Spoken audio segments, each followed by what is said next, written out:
그건 그런 뜻이 아니에요. 그 뜻 강좌 51번째 시간을 시작하겠습니다. 제 51강의 제목은 요한복음 14장의 예수님의 가심과 오심의 뜻은 무엇인가 입니다. 성경을 조금 알고 관심이 있으신 분들에게는 굉장히 흥미로운 주제일 겁니다. 요한복음을 특히 좀 읽어보신 분들은 굉장히 궁금해 하시던 부분일 수도 있는데, 그렇지 않은 분들은 어쩌면 굉장히 지루한 강의가 될지도 모릅니다. 요한복음은 공관복음서와 달리 예수님이 십자가 지시기 그 직전에 제자들과 성찬식을 나누시는 그 장면이 없고 대신에 세족식을 하는 장면이 나옵니다. 그리고 이어서 다른 복음서에 나오지 않는 긴 설교와 기도가 나옵니다.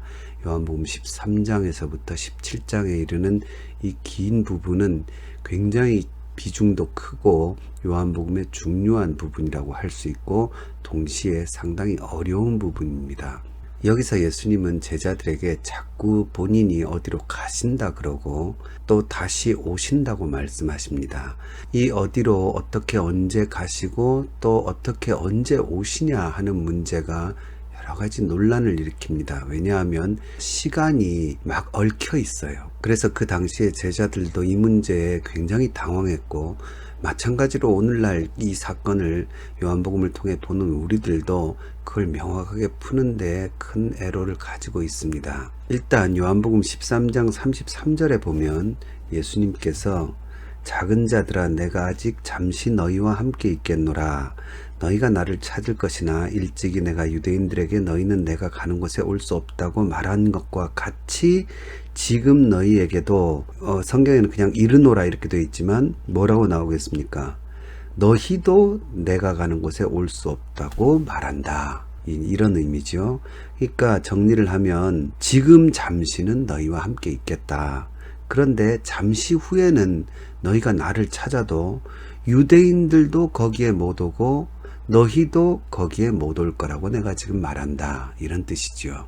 이 말이 굉장히 당황스러우니까 밑에 베드로가 뭐라 그러냐면 36절에 시몬 베드로가 이르되 주여 어디로 가시나이까. 이 베드로의 전용 대사지요. 이 영화도 있지 않습니까? 쿼바디스 도미네.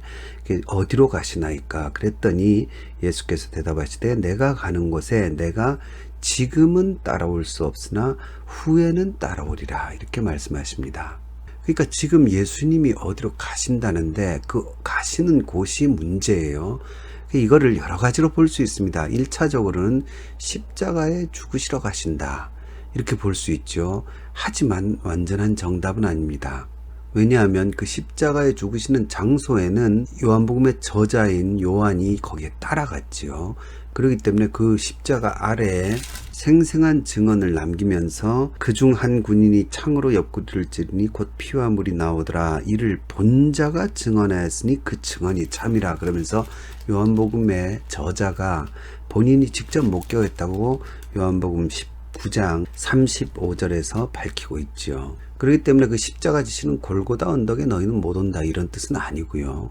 그러면 두 번째로 죽음 자체로 볼 수 있습니다. 즉 나는 십자가에 죽지만 너희는 죽음으로는 가지 않는다 이런 뜻이 될 수 있는데, 이것도 1차적으로 맞는 것 같지만 정답이 될 수 없습니다.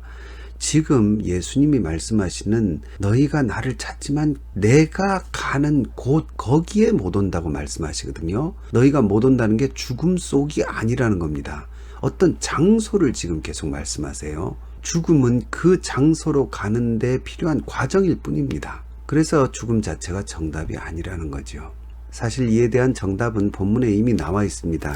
13장 1절이 애초에 이렇게 시작합니다. 유월절 전에 예수께서 자기가 세상을 떠나 아버지께로 돌아가실 때가 이른 줄 아시고, 이 모든 긴 이야기가 시작된 겁니다. 그러니까 예수님은 지금 어디로 가신다. 거기가 어디냐? 결국 아버지 계신 곳, 아버지 집으로 가신다는 겁니다. 그래서 요한복음 14장 1절부터 이 일이 더 명확해집니다. 너희는 마음에 근심하지 말라. 하나님을 믿으니 또 나를 믿으라. 내 아버지 집에 거할 곳이 많도다. 그렇지 않으면 너에게 일렀으리라. 내가 너희를 위하여 거처를 예비하러 가노니. 그러니까 아버지 집에 가시는 거예요. 그리고 아버지 집에 이 예수 믿는 사람들을 위한 거처를 마련하신다. 그리고 3절에 보면 가서 너희를 위하여 거처를 예비하면 내가 다시 와서 너희를 내게로 영접하여 나 있는 곳에 너희도 있게 하리라. 이렇게 말씀하십니다. 그러니까 예수님이 지금 가시는 곳 정체는 드러나 있어요. 십자가에서 죽으시고 부활 승천하셔서 저 하나님 나라에 지금 가시고 거기에 지금은 너희가 오지 못하고 나중에는 올 수 있다. 그러니까 지금 너희가 나를 찾아도 그 내 있는 곳엔 지금은 올 수 없다. 이런 이야기가 쭉 이어진 겁니다. 그리고 우리가 전통적으로 잘 해석을 하고 있지요. 여러분 이게 무슨 뜻입니까? 예수님이 지금 하늘에 계시고 하늘에 우리의 거처를 마련하시고 이제 재림하셔서 그걸 14장 3절에서는 내가 다시 와서 이렇게 말씀하시죠. 이걸 전통적으로 재림으로 보지요. 마지막 날 재림하셔서 너희를 믿는 너희 제자들을 내게로 영접하여 예수님 계신 곳으로 영접하여 예수님이 있는 곳, 나 있는 곳에 너희도 있게 하리라. 즉 우리로 천국에서 함께 사는 그때가 시작될 거다 하는 게 전통적인 해석이고 틀리지 않습니다. 그러니까 여기까지는 사실상 별 문제가 없습니다. 그런데 그 이후에 예수님이 하시는 말씀 속에 이상한 점들이 자꾸 나타납니다. 그게 뭐냐면요. 요한복음 14장 18절에 내가 너희를 고아와 같이 버려두지 아니하고 너희에게로 오리라. 지금 앞에서 지금 읽은 14장 1, 2, 3절을 따르면 이 오심은 재림을 의미해야 돼요. 예수님이 마지막 날에 다시 재림하는 것. 그런데 19절에 조금 있으면 세상은 다시 나를 보지 못할 것이로되 너희는 나를 보리니. 자, 이 말씀은 앞에서 거처를 예비하면 내가 다시 오겠다는 말씀과 차이가 있습니다. 앞에서 거처를 다 예비하시면 오셔서 나 있는 곳으로 데려가시는 거 아니에요. 나 있는 곳으로 너희를 영접한다는 건 예수님이 주체가 되셔서 그곳으로 데려가시겠다는 거거든요. 그런데 여기에서 너희에게 오리라 하신 거에는 이상한 조건이 붙어 있어요. 뭐냐면 세상은 다시 나를 보지 못할 것이로되 너희는 나를 볼. 여기서 이상합니다. 자, 재림의 때에 마지막 날에 예수님이 올 때 세상이 예수님을 못 봅니까? 봅니까? 당연히 보지요. 온 세상 믿는 자도 믿지 않는 자도 다 예수님, 심지어 무덤 속에 있는 사람까지 다 예수님을 보고 그분께 심판을 받는 날이 바로 이 날입니다. 그렇기 때문에 여기서 18절에서 말씀하시는 너희에게로 고아처럼 안 버려두고 오겠다는 이 약속은 앞에서 말한 재림, 마지막 때의 재림과 차이가 있고 그걸로 볼 수가 없어요. 그래서 보통 이 구절을 어떻게 보냐면 예수님이 십자가를 지시고 부활 후에 제자들을 만나시잖아요. 그 부활 후의 만남을 이야기하시나 보다. 상당수의 학자들도 거기에 동의합니다. 그런데 그렇게 보는 것도 상당히 문제가 있습니다. 왜냐하면 20절에 보면 그날에는 이 바로 19절에 있는 너희가 나를 보는 그날, 세상은 못 보고 너희만 보는 그날에는 내가 아버지 안에 너희가 내 안에 내가 너희 안에 있는 것을 너희가 알리라. 이렇게 말씀하십니다. 부활 이후에 제자들과 만나셨을 때는요, 이렇게 만나신 게 아니에요. 얼굴과 얼굴을 맞대고 심지어 손에 못자국과 옆구리에 창자국을 보여주시면서 만난 거예요. 그러니까 여기 나온 이런 추상적인 영적인 만남과 굉장히 동떨어져 있죠. 그 다음에 또 다른 조건이 하나 있는데요. 21절에 보면 누가 그러면 이 만남을 가질 수 있느냐? 거기 조건이 있습니다. 나의 계명을 지키는 자라야 나도 그를 사랑하여 그에게 나를 나타내리라. 그러니까 18절부터 이어지는 이 예수님의 만남의 약속은 재림도 아니고요. 조건이 뭐냐면 나를 사랑하고 나의 계명을 지키는 자가 라는 조건이 있죠. 그래서 이 이야기는 23절에서 예수께서 대답하여 이르시되 사람이 나를 사랑하면 내 말을 지키리니 내 아버지께서 그를 사랑하실 것이요. 그 다음 말이 중요합니다. 우리가 그에게 가서 거처를 그와 함께 하리라 이렇게 말씀하십니다. 이건 아까 3절에 나온 말씀과 굉장히 비슷하면서 달라요. 왜 다르냐면 3절에서는 예수님이 재림하실 때에 거처를 예비하면 내가 다시 와서 너희를 내게로 영접하여 나 있는 곳으로, 즉 중심이 예수님이 계신 곳, 즉 하늘나라에 너희를 데려가겠다는 뜻인데요. 이건 반대로 너희가 땅에서 사랑하고 있고 내 계명을 지키면 내 아버지와 내가, 우리가지요, 그에게로 가겠다는 겁니다. 그리고는 거처는 하늘에 마련되어 있어요. 그리고 그 하늘로 데려가시는 게 원래 말씀하신 건데, 그럼에도 불구하고 네가 있는 그 거처를 얘기합니다. 여기 나오는 14장 2절에 너희를 위하여 거처를 예비한다 할 때 거처, 토포스, 이건 일종의 장소를 얘기해요. 건물이 아니라요. 그런데 여기 23절에 똑같이 거처라고 우리말은 번역했지만 이건 다른 단어입니다. 노메라는 말입니다. 이건 일종의 룸을 얘기해요. 그러니까 쉽게 말해서 너희가 서로 사랑하고 내 계명을 지키는 그 방에 내가 아버지와 함께 가서, 그러니까 재림 때는 예수님이 중심이고 하늘나라가 중심이에요. 거기로 오는 거예요. 제자들을 데리고. 그런데 지금은 너희가 서로 사랑하는 거기에 내가 가서 그 거처에 너희와 함께 있는 그런 상태를 얘기하시는 겁니다. 그러니까 14장 3절에 내가 다시 와서는 재림을 의미하지만 18절에 나오는 너희에게로 고와 같이 내버려 두지 않고 오리라, 너희에게로 오리라, 이거는 이 재림이 아닌 현재 땅에 살아가는 제자들에게 다시 오겠다는 약속이세요. 이게 더더욱 강화되는 것은 요한복음 17장 11절에 예수님이 마지막 기도를 하실 때에 나는 세상에 더 있지 아니하오나 그들은 세상에 있사옵니다, 이렇게 말씀하세요. 그러니까 확실한 분리를 얘기하시죠. 그 다음에 13절에도 지금 내가 아버지께로 갑니다. 그래서 이들과 나는 지금 분리됩니다. 분리를 분명히 선언하세요. 그리고는 언제 만나겠다고 하시냐면 내가 다시 재림한 날 만나겠다고 처음에 말씀하세요. 그러나 곧이어서 그럼에도 너희가 사랑하는 곳에 내가 다시 오리니 거기서 거처를 함께 할 것이다.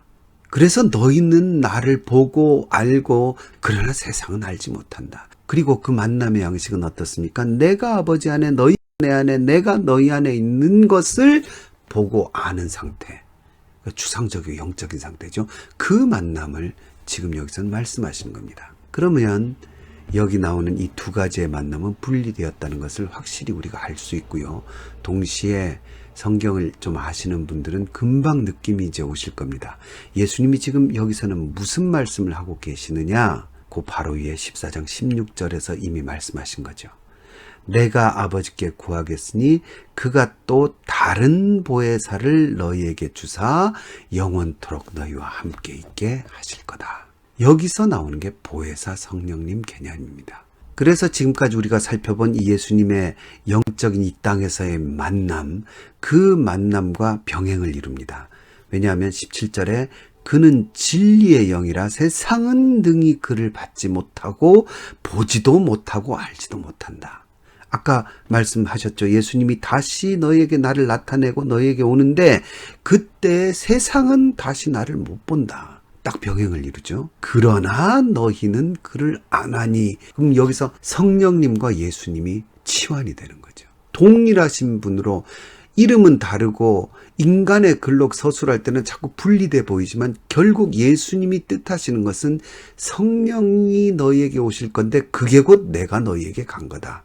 이렇게 말씀을 하시는 거예요. 그래서 성령님을 보혜사라고 표현하잖아요. 파라클레토스란 이 말은 요한 선생님만 쓰신 말씀이에요. 성경에서. 총 5번 나오는데 4번을 요한복음에서 쓰시고 한 번은 요한 1서에서 쓰십니다. 요한일서 2장 1절에 보면 우리에게 대언자가 있으니 곧 의로우신 예수 그리스도시라 이렇게 나오죠. 여기 대언자가 파라클레토스입니다. 그러니까 번역을 다르게 했는데 각주에는 있어요. 각주에 또는 보혜사 이렇게 나오는데 그러니까 원래 보혜사가 예수님이시죠. 예수님이 보혜사인데 그 보혜사와 똑같으시지만 또 다른 보혜사가 있다. 그분이 성령님이다. 이렇게 말씀하시는 거죠. 그러니까 예수님과 성령님은 다른 분이시지만 동시에 같은 분이시라는 겁니다. 여기서 삼위일체의 비밀이 고스란히 담겨 있어요. 우리가 가끔 삼위일체를 비판하시는 분들이 삼위일체가 안 나온다 그러는데 성경의 사상 바탕에, 신약의 바탕에는 삼위일체를 때려야 뗄 수가 없습니다. 예수님이 14장 9절에서 나를 본 자는 아버지를 보았거늘 어찌하여 아버지를 보이라 하느냐. 예수님을 보는 것은 곧 아버지를 보는 것. 예수님과 아버지는 하나이시다. 이렇게 발표하죠. 예수님이 곧 아버지시고 아버지가 곧 예수님이세요. 아버지가 예수님 안에, 예수님이 아버지 안에 계세요. 그런데 동시에 이어서 여기 또 다른 보혜사와 보혜사 예수님이 치환되지요. 성령님이 이 땅에 오시는 게 곧 예수님이 이 땅에 오시는 거다. 성령님이 곧 예수님이다. 이런 사상이 여기 들어있죠. 그러니까 아버지, 예수님, 성령님, 삼위가 계시지만 한 분이시다 하는 사상이요. 명확하게 들어있습니다. 이게 하나의 명제로 나타나지 않아서 그렇죠. 그렇기 때문에 이 예수님이 곧 성령님이고 성령님이 곧 예수님을 대신하시고 성령이 함께 계심이 곧 예수님이 함께 계심이라는 이 사상 속에서 요한복음의 성령님의 특징은 14장 26절에 보혜사 곧 아버지께서 내 이름으로 보내실 성령 그가 너희에게 모든 것을 가르치고 내가 너희에게 말한 모든 것을 생각나게 하리라. 그러니까 성령님이 함께 계시면 예수님이 옆에서 가르쳐 주신 것들이 다 다시 생각이 나고 옆에서 예수님이 다시 가르쳐 주신 것처럼 생생하게 들을 수 있다는 거죠. 그러니까 곧 성령님이 함께 계시면 예수님의 가르침과 예수님의 인도하심을 계속 받고 가는 것과 마찬가지다. 이런 얘기가 되는 거죠. 15장 26절에도 내가 아버지께로부터 너희에게 보낼 보혜사 곧 아버지께로부터 나오시는 진리의 성령이 오실 때 그가 나를 증언하실 것이다. 그러니까 이 성령님은 오직 예수님의 테두리 안에 있는 것들을 우리에게 나타내 보여주시는 거예요. 그러니까 성령님이 함께 계시는 것이 곧 예수님이 함께 계시는 것이다. 그래서 심지어 16장 7절에는 그러나 내가 너희에게 실상을 말하노니 내가 떠나가는 것이 너희에게 유익이라. 내가 떠나가지 아니하면 보혜사가 너희에게로 오시지 아니할 것이요 가면 내가 그를 너희에게로 보내리니. 그렇게 해서 보혜사 성령이 오시면 내가 너희와 함께 있는 것과 똑같기 때문에 어떤 일이 벌어집니까? 예수님을 보지 못하고 믿는 자들까지도 예수님을 본 것처럼 믿게 되는 역사가 나타나는 거죠. 그래서 요한복음 20장 29절에 예수께서 이르시되 너는 나를 본고로 믿느냐? 보지 못하고 믿는 자들은 복되도다 하는 말씀이 이어지는 거죠. 그래서 나중에 베드로 선생님은 베드로전서에서 예수를 너희가 보지 못하였으나 사랑하는도다.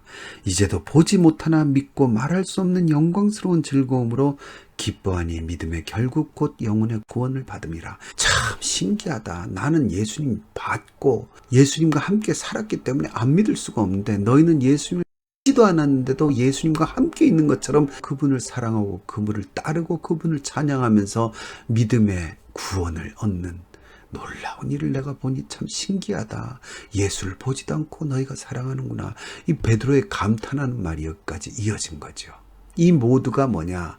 예수님은 하나님 우편에 계시고 우리를 위해 거처를 예비하시지만 중간에 우리에게 보내신 성령께서 예수님과 똑같은 역할을 우리에게 해주고 계신다는 겁니다. 그게 바로 예수님이 14장 3절에 내가 다시 와서 너희를 영접한다는 그 마지막에 있을 재림에 대한 이야기 말고 다시 조금 있으면 너희에게 오겠다는 말씀의 비밀입니다. 오늘은 여기까지 하겠습니다. 감사합니다.